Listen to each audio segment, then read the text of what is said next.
A 19-year-old car mechanic stole an armored personnel carrier from the East German army out of a guarded military yard in the middle of Berlin. He did not cut a fence. He did not pick a lock. He asked the soldiers to show him how their brand new machine worked. And they did, because he was friendly, and because he let them drive his staff car in return. Then the crews marched off to dinner. When they came back, 9 tons of Soviet-built steel were gone. The gate was a single chain. The guard post had no proper telephone. And the man behind the armor plate had already chosen his target, the Berlin Wall. His name was Wolfgang Engels. It was the spring of 1963, and Engels was not a spy and no longer a soldier, a civilian driver on the army's payroll, with a Stasi employee for a mother and a fresh arrest report attached to his name. One detail never made the evening news. 2 years earlier, Engels had helped seal this border himself. Same city, same army, same yard he had just robbed. He had watched this wall being born from the top of a vehicle exactly like this one. Welcome to Forgotten Europe. I'm Tom. What happened at that wall took about 4 minutes. What it set in motion took 30 years. A Stasi file with a kidnap plan inside. A mother who disowned her son in writing, and a courtroom where the man who pulled the trigger walked free. The paperwork survived, so we start where the story really starts, with a boy who never chose the East. The East never asked Wolfgang Engels whether he wanted to be East German. He was born in Düsseldorf in 1943 and spent his first 10 years there in the West, until his mother, a committed communist, was ordered by her party to relocate to East Germany. She packed up her son and went. Nobody asked the boy. The family settled in Dresden. His mother later worked for the Ministry for State Security, the Stasi. His stepfather was a major in the Interior Ministry. At home, socialism was not a topic of conversation. It was the furniture, and Engels grew up homesick in a country he was told was his own. In 1960, he became a soldier in an engineer battalion. In August 1961, the battalion was moved into the woods outside Berlin. In the night of the 12th of August, the alarm came. The column rolled into Berlin at dawn, and Engels watched the Soviet army rolling the other way, out of the city, to seal the outer ring. The East Germans would close the middle. He was 18, and the only man in his platoon who called Berlin home. His unit was quartered in a disused cattle yard in Friedrichsfelde, slaughterhouse halls fitted with iron double bunks. From there, the engineers built the first barriers. Spanish riders welded steel crosses meant to stop vehicles, and Engels rode patrol along the new border, sitting on top of an armored personnel carrier, an SPW, with a submachine gun and a crate of ammunition at his feet, so East Berliners could see the army was present. Keep that cattle yard in mind. 18 months later, everything begins there. The decision to run was not born from politics. It was born from an evening out that went wrong. In the spring of 1963, Engels and 2 friends dressed up for a night out in central Berlin. Near the Reichstag, on the eastern side of the line, they wandered into a street that ended in a blank screen of masonry. 30 meters short of it stood an advertising pillar with concert posters, and they stopped to read it. That was the whole crime. 3 young people in their good clothes reading posters. Then boots trampled behind the masonry. A submachine gun slid over the top, then a head, then a soldier, then another. Hands against the house wall, feet apart. When Engels lowered his aching arms, "Get your paws up, you pig." They were questioned in separate rooms on Friedrichstrasse on suspicion of attempted flight from the Republic. In Engels' wallet, the officers found his army base pass. That, they said, was interesting.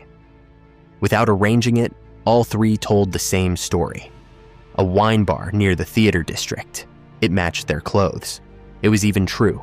The interrogators let them go, with one promise reserved for Engels: your workplace will be informed. He came home shaking with anger. His mother, the Stasi employee, listened and sided with the interrogators.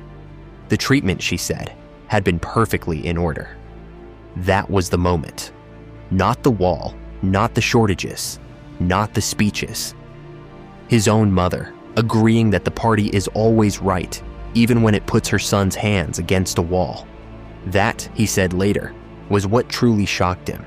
He made himself a promise. The very next chance to get out, he would take it. He had no tunnel, no forged passport, no helper in the West, just the promise and a wait for a door to open. The door that opened was made of armor plate. A quick word from me. Forgotten Europe exists, so escapes like this stay documented instead of dissolving into anecdote. Subscribing keeps that work running, and it puts you in the room when 9 tons of stolen steel meet a concrete wall at speed.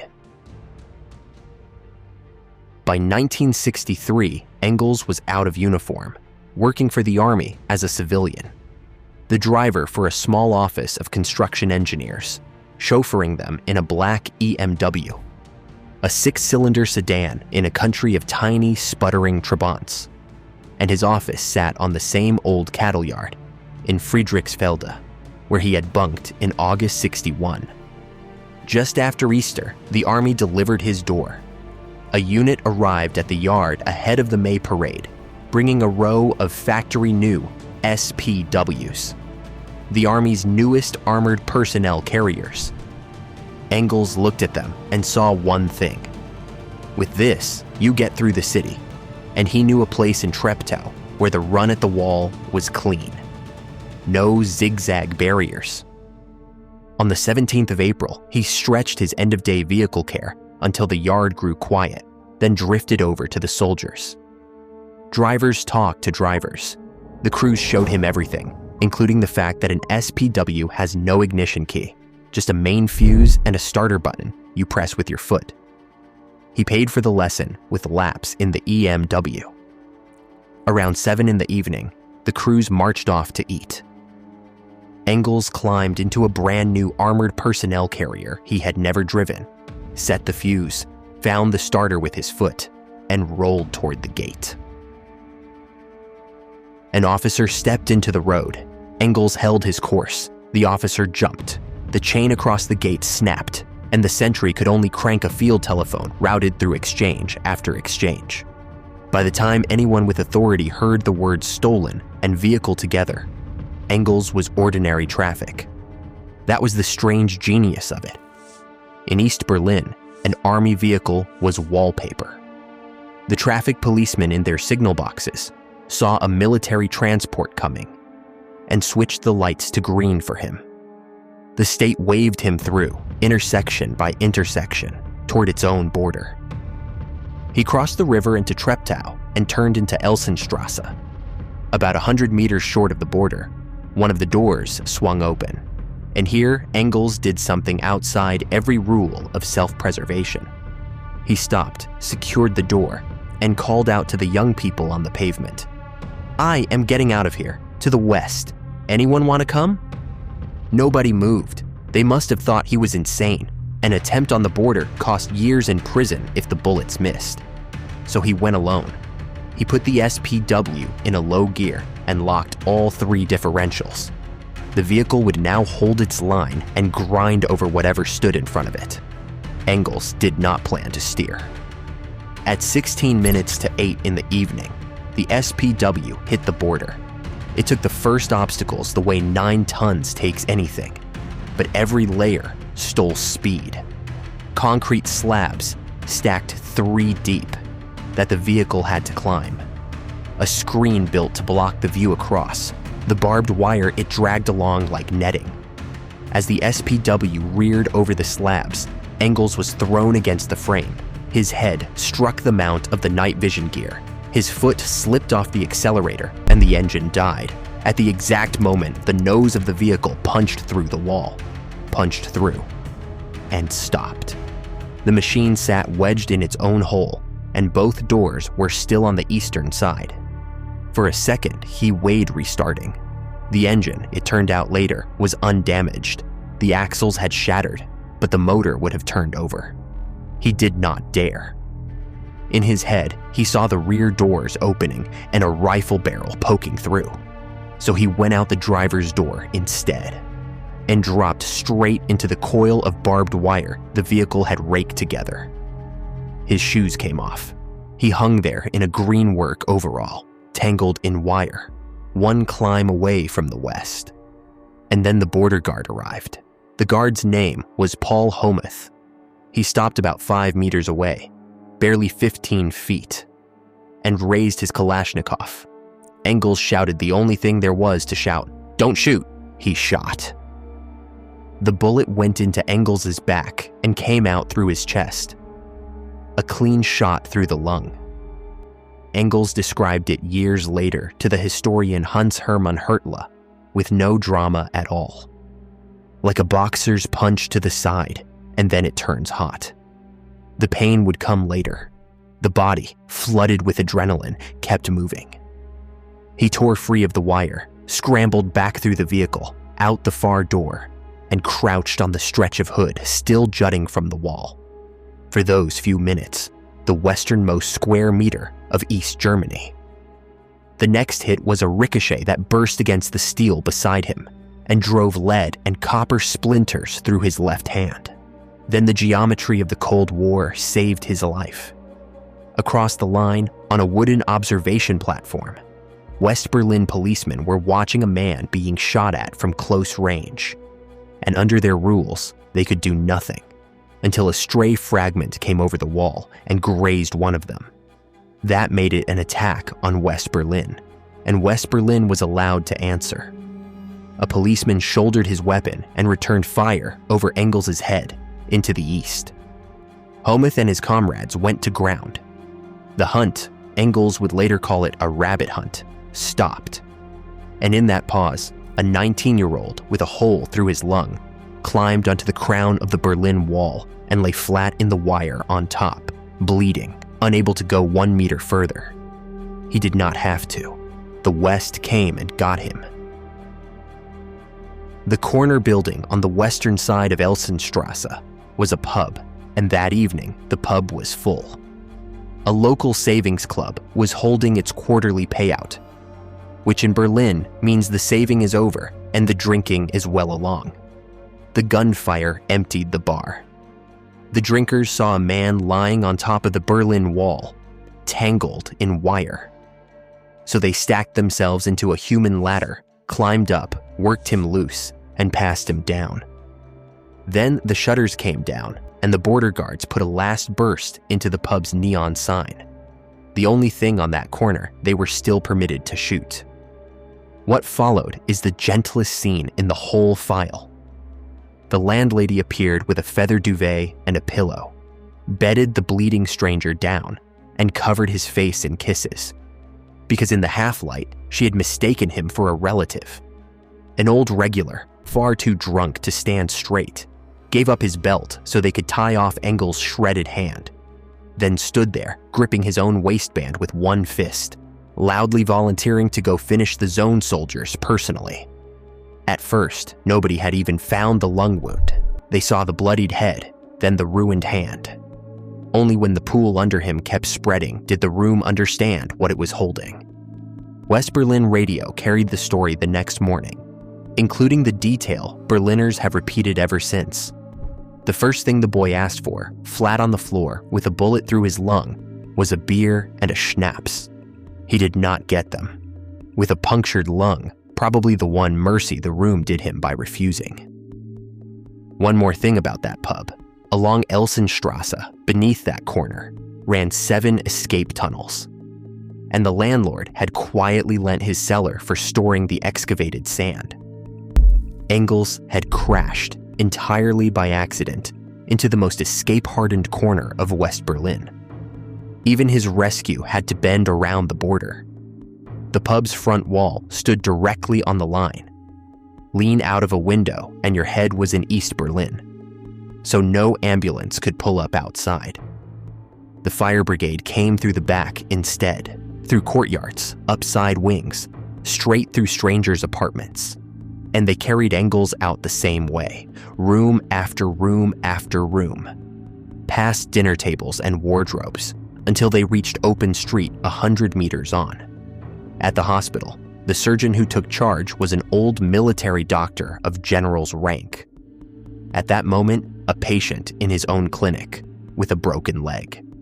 He directed the operation from a wheelchair. 2 weeks later, Engels was back on his feet. Berlin, meanwhile, had adopted him. A taxi driver squinted into the mirror. "Say, are you the tank driver? The ride was free. So was the haircut." The Stasi opened a file on the incident that same night, and it contains a sentence that deserves a frame around it. The commander of the border post, the report records, initially assumed the approaching armored vehicle was a reinforcement of border security. Hold that sentence up to the light for a moment. The wall's own guards watched a war machine charge their border at full speed, and their first thought was, help has arrived. In a state that guarded that border against its own citizens, it was a perfectly reasonable assumption. It was also, for about 4 minutes, the best cover story any defector ever had. Then there is the family file. His mother did not distance herself quietly. She signed a written declaration disowning her son on the grounds that his flight had damaged the workers' and peasants' state. Every letter he sent home in the years that followed, she handed straight to the Stasi. He knows, because decades later the letters surfaced again, not in her estate, but in his file. When he tried the telephone, the calls were logged. She reported them herself. And in Dusseldorf, where Engels had returned to the relatives he had been taken from as a child, somebody was watching. The file shows an informer, an IM, an unofficial collaborator, assigned to him, photographs of the workshop where he worked, photographs of the bus stop where he waited, reports on his grandmother. Deeper in the paperwork sat the reason. The ministry had drawn up an operational plan for his return, Rückführung in the language of the file, a plan to kidnap him back into East Germany, where his escape counted as desertion. What stops me in this paperwork is not the kidnap plan, states' right plans. It is the bus stop. A grown man was paid to photograph the place where another man waited for a bus, in a foreign country, in peacetime. That is what the wall looked like when it followed you west. The plan was never carried out. Engels' own dry reading. They had more important people to bring back than a driver. The West, for its part, welcomed him by making him redo his apprenticeship. 9 more months for a journeyman certificate he had already earned once in the East. For 27 years, that was where the story froze. Then the wall fell. In January 1990, East Germany dropped all prosecution of its former escapees. And within weeks, Engels drove into East Berlin with his daughter, his first time back. His mother was happy enough to see him, he said. They simply never spoke about what had happened. Not the arrest, not the shooting, not the letter. Years later, he walked with her, by then an old woman deep in dementia, through the Stasi Museum in the ministry's former headquarters. She looked around the executive floor and said, "You know, my boy. Somehow I think I have been here before. There was one more piece of unfinished business, and unified Germany took it up in court." In the wave of border guard trials of the 1990s, prosecutors examined the man who had fired on Wolfgang Engels from 5 meters. The proceedings ran for years, and in the end, Germany's highest criminal court drew the line that settled it. Under the law as it stood, the judges found using a firearm against a deserter was excusable. Engels had been an army employee. His flight was desertion. The man who shot him walked free. Engels had joined the case with a claim of his own, for damages and for the pain. But what he actually wanted, he admitted later, was smaller and stranger. Once the proceedings put his address in front of the other side, he expected the man to pick up the phone. He had the evening already sketched out. A drive down to Thuringia, where the man now lived, the whole story talked through over a bottle of the local schnapps. 2 aging men closing an account. The call never came. They have never met. Not at the wall, not in court, not since. Asked whether he hates him, Engels gives the same answer every time. No. And the reason he gives is worth the whole file. The Kalashnikov that shot him had a selector switch. 1 setting for single shots, 1 for automatic fire. At 5 meters, a burst would have left nothing for any surgeon in Berlin. Houmuth fired single rounds. It says something for him, Engels insists, that he never flipped that switch. 1 hand movement, 1 click, the difference between a scar and a grave. But the deeper reason lies further back, and Engels is honest enough to say it out loud. Go back to the 13th of August, 1961, the day the border closed. There was a young soldier that morning sitting on top of an armored personnel carrier at this same city's edge. A submachine gun beside him and a crate of ammunition at his feet, quartered in the cattle halls of Friedrichsfelde, building the first barriers of the wall to come. That soldier was Wolfgang Engels. And when he talks about the man who shot him, he says, "I do not know, to this day, what I would have done if the order to fire had come to me." The 2 men on either side of that wire were not 2 species. They were the same boy, sorted by timing. One of them handed 18 more months to grow angry, and a starter button the other never pressed. In the West, Engels built the quietest life imaginable. He retrained and stood in front of classrooms in a small town on the Lüneburg Heath, teaching history and biology. He served 20 years in the volunteer fire brigade. He married, raised a daughter, welcomed grandchildren. And for decades, he has guided visitors through the memorial at Bergen-Belsen. Among them, survivors from the former Soviet Union. No regrets, he says, of the 17th of April. It was hard at the beginning. It became a good life. One photograph from 1963 survives in the historical collection of the West Berlin police. It does not show Engels, or the guards, or the blood. It shows the wall at the corner of Elsenstrasse a short while after. The hole has been hastily bricked shut, a patch of raw, mismatched masonry in the gray face of the wall, exactly the width of a vehicle the army had barely finished introducing. The East repaired its wall the way it repaired everything, quickly, cheaply, and without ever asking why the hole was there. And somewhere across town that same night, 2 soldiers came back from dinner to an empty parking space. What they said is not recorded. But from that evening on, the East German army knew something it could never unknow. The machines pointed at the West started just as easily as the ones pointed at their own people. All it ever took was a friendly young man asking to be shown how the machine worked. This was Forgotten Europe. My name is Tom. Until the next file.